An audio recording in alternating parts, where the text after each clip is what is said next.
I think if technology could have solved all of our problems, then it would have already solved all of our problems. Theoretically, we have all the technology we need to live beautifully on Earth and beautifully with each other. But we have not lived beautifully on Earth and beautifully with each other. So something else has to happen.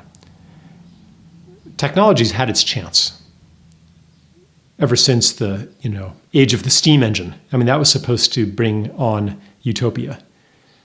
A machine can do the work of 1,000 men, so very soon we will only have to work 1,000th as hard. That never happened. And that promise has been renewed every time that a revolutionary new technology has come into being. Electricity, atomic power, chemistry, nanotechnology, genetic engineering. Each one of these was supposed to bring on, finally, the age of leisure and the conquest of disease and so forth. The kinds of technologies that we call technology today are insufficient to the task.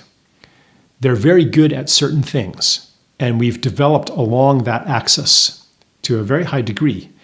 But the challenges we face today are unsolvable by the kind of technology that we're accustomed to. We're seeing this really obviously in the field of human health. Technology delivered miraculous results in the first half of the 20th century. Lifespans increased by 26 years in America, if I remember correctly. In the second half of the 20th century, they increased by maybe another 6 years. Today, life expectancy is falling in America. And it's not because we stopped spending money on healthcare. Quite the opposite. In the first half of the 20th century, all of the dread diseases, or most of them, were conquered, eradicated. In the second half of the 20th century, or in the last 50 years, almost no new disease has really been eradicated. It's always, well, we're making progress on it. Meanwhile, all these new diseases have come up from seemingly from nowhere, starting with AIDS and all the autoimmune diseases, autism, allergies, all of these things were almost unknown. And the arsenal, which is a significant metaphor, the arsenal of modern medicine is pretty helpless against those things.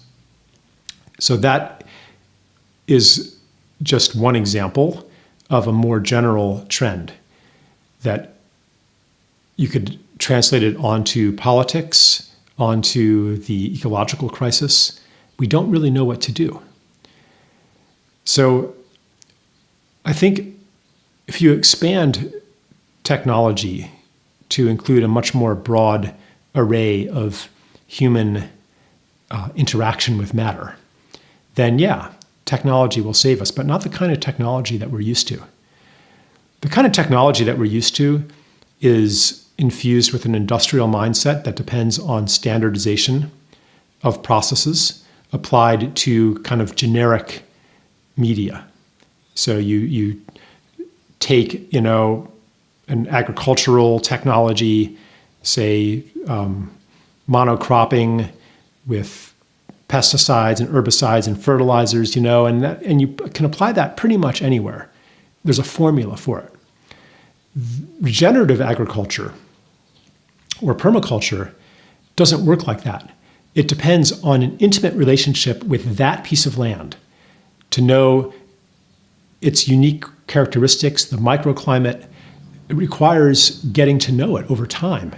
It requires intimacy, and you cannot then abstract the knowledge and apply it formulaically somewhere else. The same thing is true with holistic medicine. It depends on a deep understanding of the entire being that you're treating. You can't just apply a formula. Now, there might be, common principles that it's not like your knowledge in healing one person is useless in healing another person, just as permaculture principles in many ways can be transferred from one place to another. But the core of it, the essence of it, depends on an intimate, unique relationship. And that is contrary to the way that we've operated technology. It's like a different mode of technology is necessary today. It's not that technology as we've known it will become obsolete or useless, but it will recede to its proper domain. We'll use it for what it's good for, and we won't try to apply it on everything.